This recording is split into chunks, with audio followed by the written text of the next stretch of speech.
sa kayo lahat. Ngayon ay magte-test fire ako ng aking version 2 na use oil kalan or use oil stove na walang nozzle. Ito ang version 2.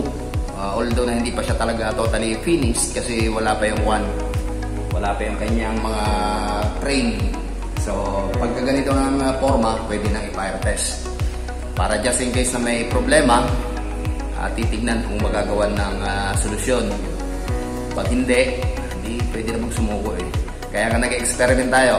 So ngayon, katatapos ko lang mailagay yung kanyang daanan ng langis at saka daanan ng hangin. Okay, so ito na yung moment of truth. Ang tagal kong ginawa ito. Medyo masalimuot kasi gawin itong mga ganitong klase ng kalan.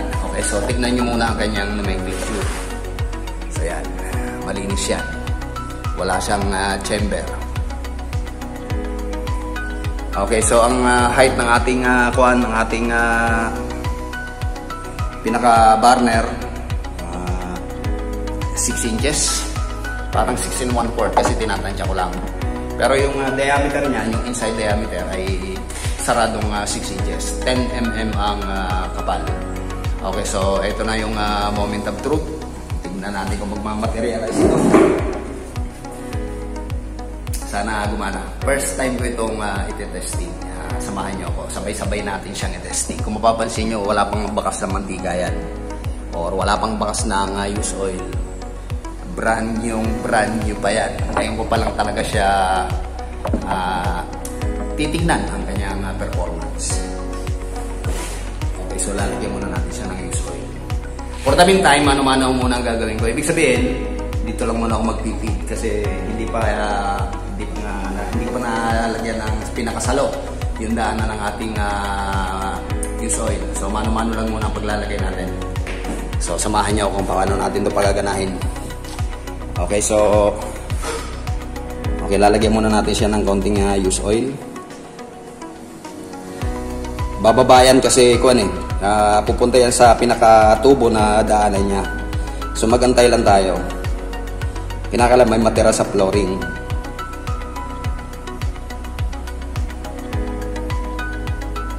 Okay, so makikita nyo unti-unti bumababa.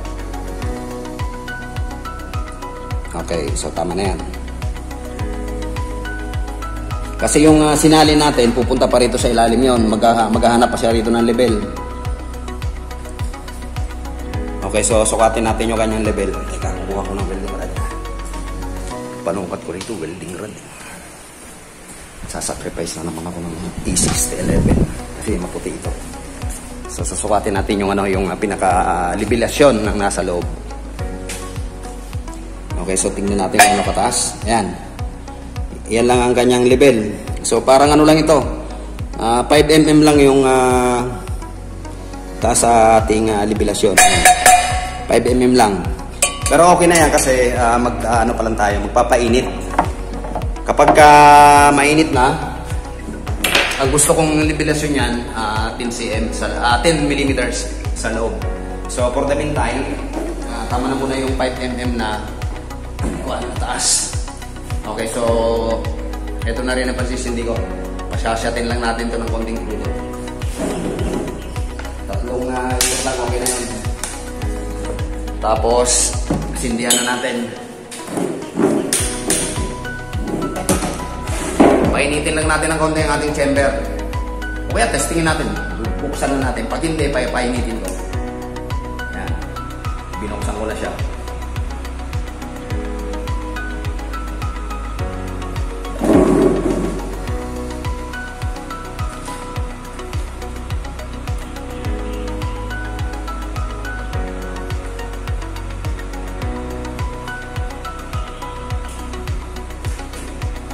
Tingnan natin ang magiging performance niyan. Pupul ko na kagad para sigurado. Yan, papul na kagad yan.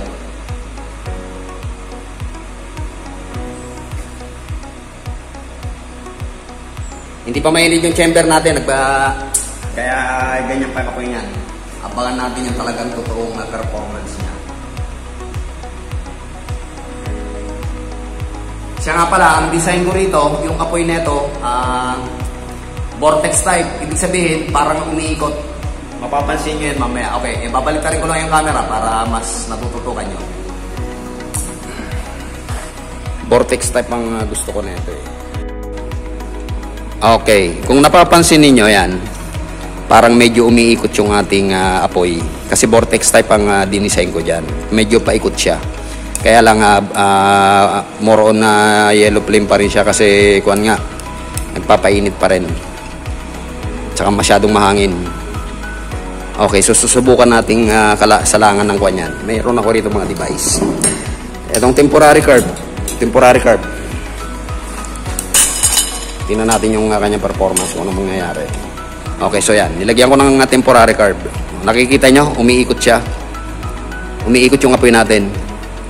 Hindi ko lang alam kung magmamaterialize na pag nakabawi siya ng pagka uminit na siya, kung ganyan pa rin ang kalalabasan. Hindi ko makita yung loob. Pero nakikita nyo ba na umiikot yung apoy natin? Okay, so antay-antay lang tayo. Painitin pa natin siya ng painitin. Okay, so ilalayo ko lang yung camera.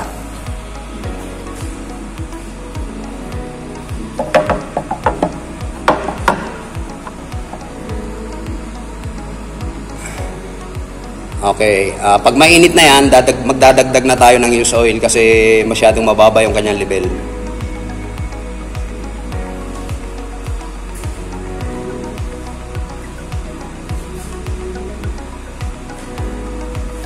Ang ganda, tignan nyo. Ayan. Umiikot yung apoy natin. Okay, nagbo-blue flame na siya. Parang success itong aking experiment na ito. Antay-antay, magantay lang tayo. Tingnan natin kung mainit na. Okay, so nahawakan ko pa naman. Okay, kung mapapansin niyo, ayan, umiikot yung ating apoy. Hindi ko lang alam kung mag-maintain siya ng ganyang kulay. Kasi yung pinansin din natin, krudo. So, ibig sabihin, ang una niyang sinusunog yung krudo na yan. So, ayan, asul na siya.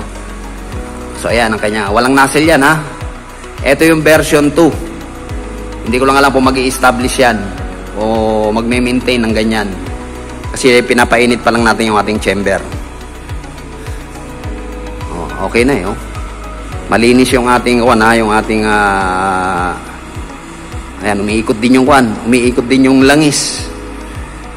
Nakikita nyo, kasamang naikot yung langis. Yung ating use oil, umiikot din. Kasi ang design ko nito ay vortex type. Kakaiba, no? Vortex type. Vortex effect. Okay, so antay-antay lang natin. Huwag tayong mainit. Tignan natin ang kanyang total performance. Ito yung version 2 ng aking used oil kalan na walang nozzle. Tignan natin ang kanyang total performance. Oh, nakikita nyo, umiikot yung apoy. Pati yung ating used oil, umiikot din. Para silang nasa ilog. Ayan, oh, nag-iikutan sila, oh. Okay, so siguro first time in YouTube ito, yung umiikot yung yung ating mga yung ating used oil. Ayaw ko lang kung may nakagawa na nito, paikutin nila, tignan natin. So ayan, nakikita nyo, umiikot. Antayin pa natin na uminit ang ating chamber para makita natin ang total performance nito. Okay, so ilalayo ko muna yung ating camera, medyo parang mainit. Ayan, invisible yung ating halos mag-invisible na blue. Ang laman ng ating used oil niyan kanina, halos lang 5 mm yung taas. Hindi ko pa naaayos ang nito, ang pinaka housing. Okay, so far okay naman, oh. Banayad siya. Ayan, blue na blue. Wow. Pwede kang mangisda dyan. Umiikot yung umiikot yung ating mga ang ating langis. Okay, so ilalayo ko lang yung camera para nakakangalay na kasi. Hintay lang natin ng minute. Dito kayo pupwesto.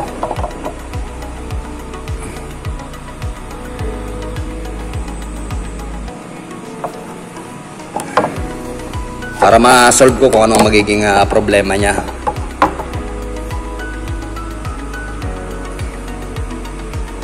Okay naman, lumalampas din yung yung kanyang apoyo. Kabalitin natin. Okay, so yan. Okay, for the meantime, dadagdagan ko na ng ating use oil kasi mababa yung kanina. Ang gusto ko kasi dyan, 10 mm. Magdadagdag ulit tayo ng langis. For the meantime, mano-mano lang muna ang gagawin ko. Isasalin ko na lang muna ng rektahan.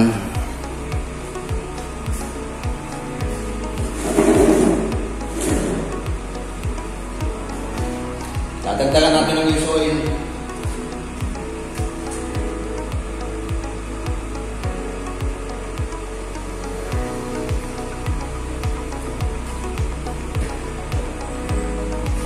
Tarong ko kasi dyan, 10 mm yung lalim.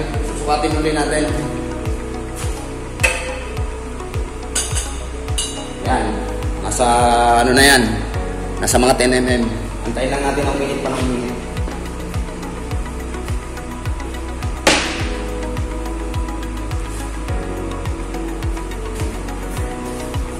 Okay, lapitan natin. O yan, dinagdagan ko yan ngayon ng kuhan ng use oil. 10 mm na yung laman yan. Hindi pa yan masyado mainit. Ayan. Pero blue na siya. Na-consume na niya yung mga krudo kanina. So ngayon, totally use oil na talaga ang nagpa-function. Ayan, asul na asul siya.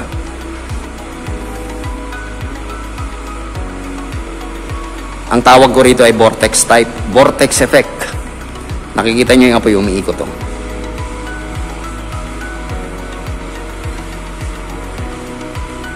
Okay, tamang-tama to kapag magpapalambot tayo ng mga baka o mga karne. Suwabing-suwabe lang yung kanyang apoy. Blue talaga.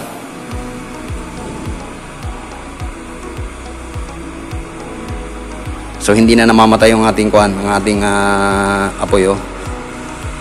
Nag-iikutan na siya. Malinis na malinis yung ating chamber.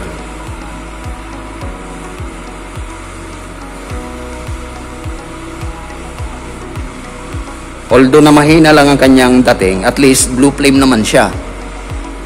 Hindi siya hindi siya kulay orange para mainit. Pinapa ko kasi baka magagliyab na naman baka masunog na naman ang cellphone ko. Ayan Talagang asul na yung ating apoy na lumalabas diyan. Akala ko maraming error na naman ang gagawin ko Kasi yung version 1, ako sandamakmak na ulit yun. Ito, first trial ko pa lang ito, first attempt.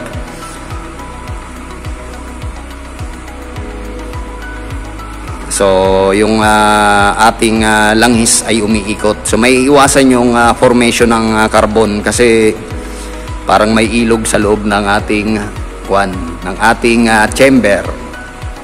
So, dumadalo yung ating langis.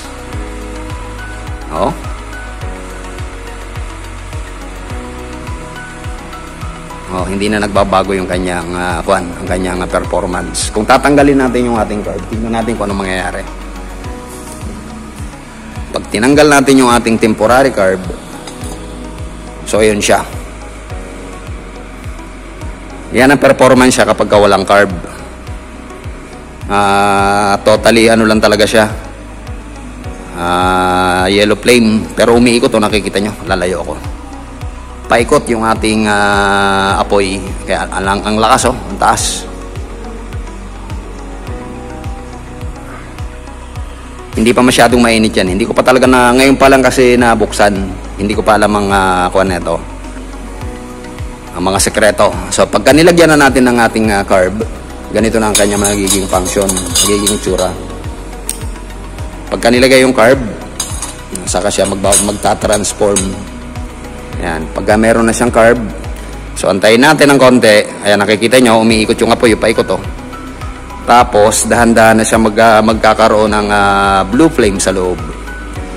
mawawala na yung mga kuwan na yan, yung yellow flame. Ayan, nakikita nyo, umiikot yung ating apoy. Hanggang sa mawala na yung orange na yan, ang matitira dyan ay solid na blue flame. Ayan na, nawawala na yung nahihiya na yung ating yellow flame.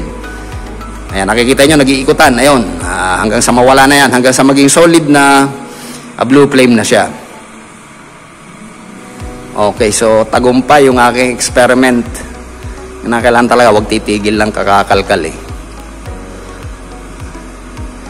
Oh, ayan, kung napapansin niyo, ayan, halos mawala na yung orange. Yung sa taas sa portion na lang yung may orange. Pero yung loob, ayun, nakikita nyo, asul na talaga. So, ito yung version 2 ko na chamber na walang nozzle. Ayan, tignan nyo, wala siyang kakuwang-kuwan. Walang nozzle sa loob yan. Pwede nyo lagyan ng bangkang maliit yan. Makikita nyo, tumatakbo yung bangka sa loob. Sa loob ng langis. Okay, so, okay rin tong performance ng isang ito. At least hindi na sayang yung aking pagod. Pag malakas ang pwersa niya, nakita nyo naman kapag tinatanggal natin yung ating carb, ang taas ng apoy. Ngayon, solid siya na blue flame. Pero lampasan niya, ayan, lampas sa ating burner yan, sa ating chamber. So, ayan ang kanyang performance. Nakapagpa-blue flame din uli. Ang hirap kasi ng ang hirap hanapin ng blue flame na yan. Maraming nasuko dyan, maraming nag-try, maraming nabigo. Okay, so ito todo ko yung setting. Pero magbabalik tayo ng kaunti. Huwag natin isasagad yan. So yan ang performance niya. Nakikita nyo umiikot yung ating apoy yan. Umiikot siya. Paikot. Ito ang tinatawag na vortex effect. Paikot yung ating apoy. Okay, so blue flame na siya. May kaunting orange, kaya lang sa pagka lumalabas na sa ating chamber.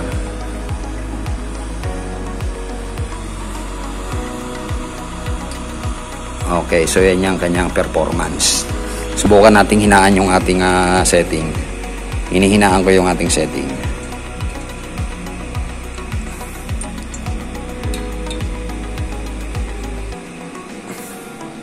So yan ay nasa number 4. Pag number 4, so yan ang kanyang performance.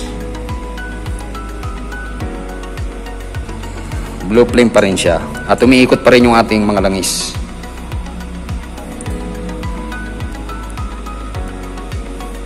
Subukan pa nating ibaba. Setting ito, number 2. Dulo ng 3. Pagkadulo ng 3, yan.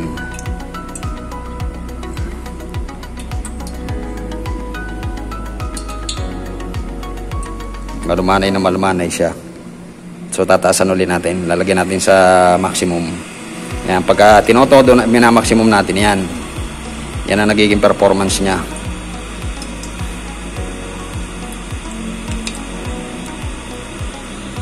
Okay, so yan, kasamang umiikot yung kuha natin, yung ating use oil. Okay, so nakapagpa blue flame din ng ganitong klase ng chamber. Ito ay version 2. Okay, so may naisip pa akong idadagdag dito. Abangan nyo yung sunod na update dito. Okay, kung babaliktarin natin, subukan kaya natin baliktarin tong ating curve na ito. Kung anong mangyayari, kung anong epekto. Kakalkalin natin to ngayon. Kung nakabaliktad ang curve, tingnan natin ang kanyang performance. Yan, binaliktad ko yung curve.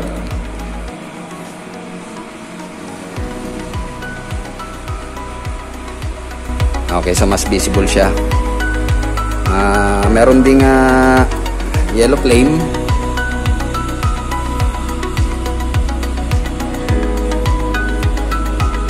Pero mas lamang ang blue flame. Antayin-antayin pa natin, baka magbago ang kanyang epekto kapag ganyan ang position ng kanyang curve na cover.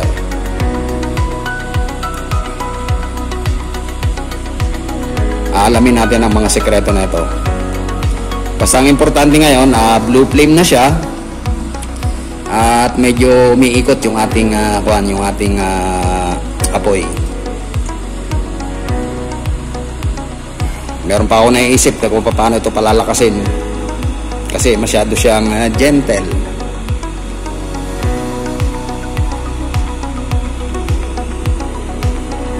So ngayon mo pa lang ito tinesting para makita yung mga problema. Okay, pagka nakabaliktad ang carb, parang ganyan lang talaga yata magiging performance niya. So babaguhin ulit natin ang position ng ating carb. Babalik pa rin natin. Talagang ganito yata ang gusto niya. Yan, talagang ganyan yata talaga gusto niya ang position ng kanyang carb. Pagka ganyan ang position ng ating carb, nawawala yung mga orange na yan. Ayan, nakikita nyo. Nahihiya na yung mga orange. Mga matitira dyan ay purong asul na lang sa loob. Ayan. Blue flame na yung matitira hanggang sa mawala na talaga yung orange.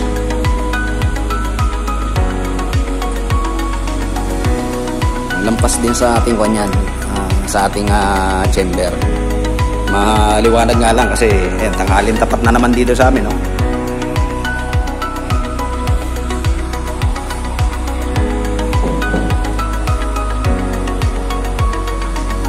Okay din, hindi rin nasayang yung aking pagod dito. Na-produce ka rin yung blue flame.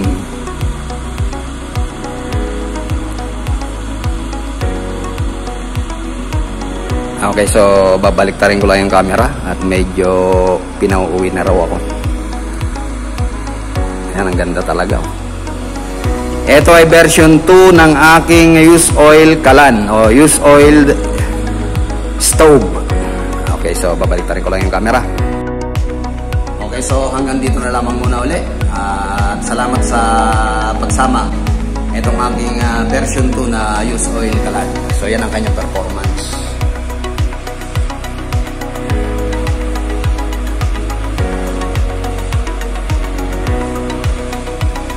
Masyado makita yung blue flame kasi masyado maliwanag. Ayan, nasa may bintana tayo.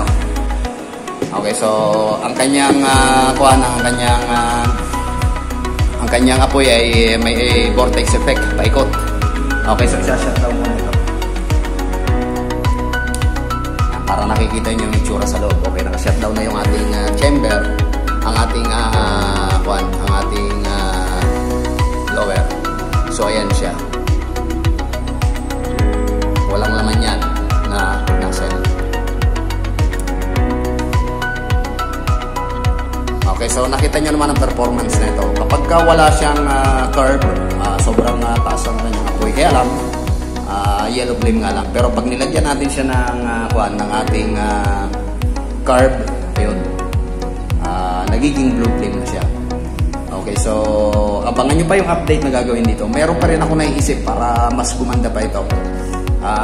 Pwede ko nang i-fabricate yung kanyang housing o kanyang base kasi okay na. At least blue flame na yung nasa loob. Yun kasi ang pinakamahirap, yung paano natin mapapa blue flame. Ang galing ko lang yung usap.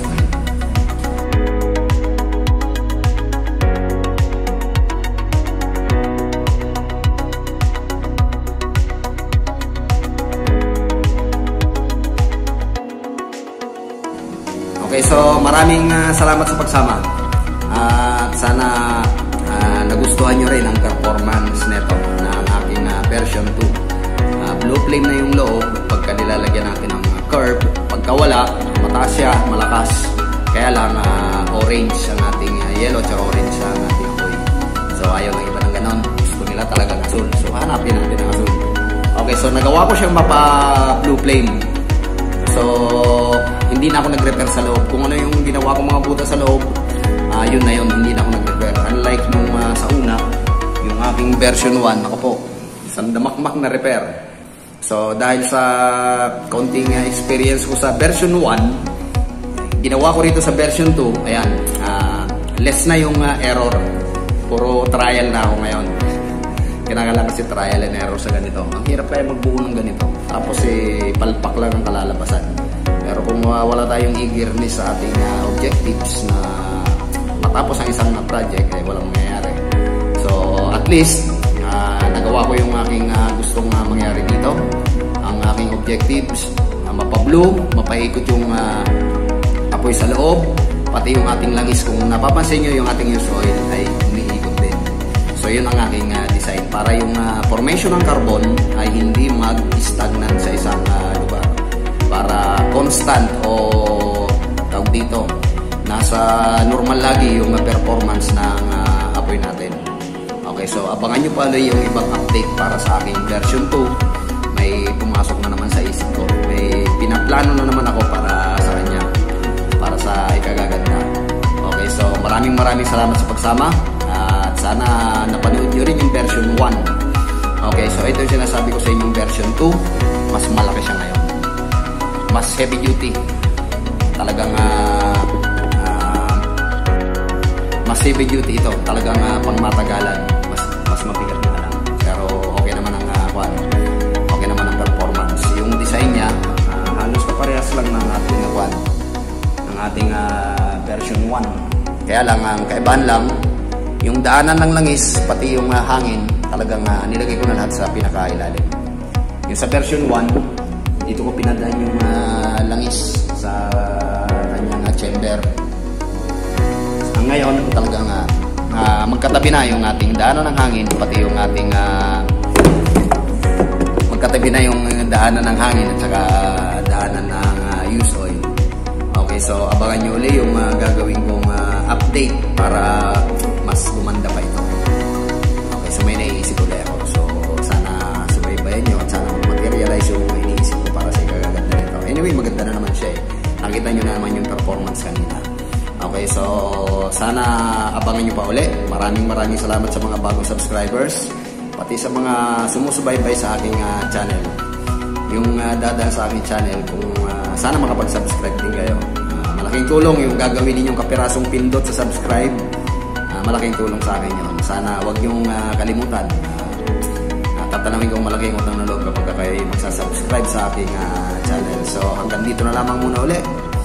Maraming salamat sa pag-subscribe ninyo at saka sa panonood ng aking channel. At sana may napupulot kayong idea sa aking mga ginagawa. Mas maganda kung mapapaganda pa ninyo, dagdagan ninyo, tawag dito, i-renovate,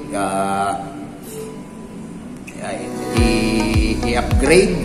So pagtulungan nating mapaganda itong mga ganitong klase ng mga use oil para iwas sa iwas sa gastos kasi makakatipid ang kaunti. Pati na rin yung pagtapon ng use oil, hindi na natin may tatapon sa kasi nakakasama sa ating kay Mother Earth. Okay, so hanggang dito na lamang muna ulit. Okay, so at least nakapagpa-blue flame ako na hindi na ako masyadong nag-repair sa loob.